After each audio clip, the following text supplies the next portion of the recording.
আরে ভাই আমার তো অবস্থা খারাপ, অবস্থা খারাপ লাগে, আমি ইয়ে করলাম না ভাই।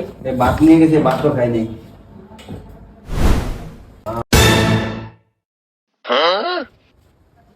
সেদিন না টিয়া পাঠাইলাম, এখন আবার টিয়া। এই তোমার কে টিয়ার লাগে আমার আর এখন থাকতে মন চাইতেছে না। আমার কষ্টটা কেউ বললো না। এই সকালে কাজে যাই, কষ্ট করতে করতে তোমাকে জ্বালা যন্ত্রণা, আমি কাজটাও ঠিক মতো করতে পারি না। আজকে টিয়া, কালকে টিয়া, প্রতিদিন টিয়া। আমি কি মানুষ না আমি টাকা মেশিন? খালি টাকা দিন প্রতিদিন, তোমাকে লাগে আমার শান্তি হইতেছে না। এই বেটা তোর হয়েছে কি? হ্যাঁ, এরকম চিল্লাচিল্লি করো। সারাদিন পরে এই যে কাজের জন্য আইসি, তুই এখন ঘুমাইতে যাস না। এরকম চিল্লাচিল্লি, প্রত্যেকদিন চিল্লাচিল্লি। রুমে তুই বাইরে, তুই ব্যাগ গুছা যা। তোর রুমে থাকা লাগবো না, তুই বাইরে রুমে তুই। কি রে তোকে কি হয়েছে আবার দুনুগার? তোরা ভাই এরকম করস কার? আইসি একটু ঘুমামো, ওই ও গাল আর 30টা দিন বাইরে রুমটার ভিতরে ভাই তো করে তার পাতেছি না রে ভাই। কি তোকে সমস্যাটা কি কত? দেখলি তো দুইটা মানুষ কি পরিমাণ গাদার মতো খাড়ি। আই আই যেমন রাত্রে বলেন প্রত্যেকটা দিন ও চিল্লাচিল্লি করে, প্রত্যেকটা দিন এরকম নইলে ঘুমান যায় ক। আর তোমার সমস্যাটা কি ভাই? 24টা ঘন্টার ভিতরে 18 ঘন্টা হিসেবে কাজ করি, আর 6টা ঘন্টা ঘুমাই। টাকা পয়সা আমার তার নাই, আমি টাকা দিতাম না। এই যে প্রতিদিন টাকা আমি করতে দিব, আমার তো আছে তো টাকা। আমি কি মেশিন না মানুষ? কি রে ভাই?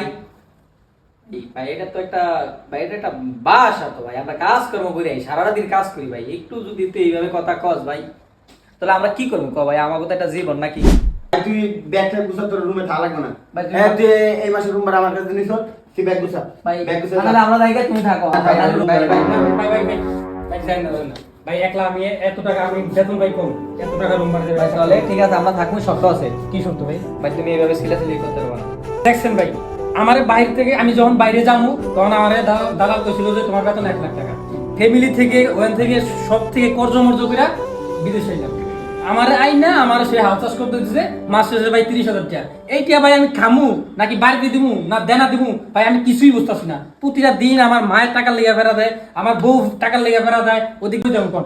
এর ভিতরে যদি আপনারাও চলে যান তাহলে ভাই আমি একলা এই রুম ভাড়া দিয়ে ভাই আমি থাকতে পারবো না। ভাই আপনারা জানেন না ভাই, আমি অগরে বুঝে টুঝে বলবো।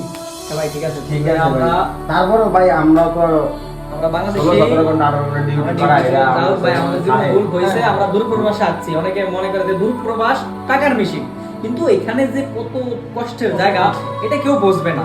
ঠিক আছে, এখন আমরা তো বাংলাদেশেরই। বাংলাদেশ, হ্যাঁ, আমরা যদি তোমার কষ্টটা না বুঝি তো তুমি আমার কষ্টটা বুঝতে হবে নাকি? এখানে আমাদের আপনজন কিন্তু কেউ নাই, মানে আমরা রুমে রুমে আছি, আমরা আপনজনের মতন থাকতে হবে।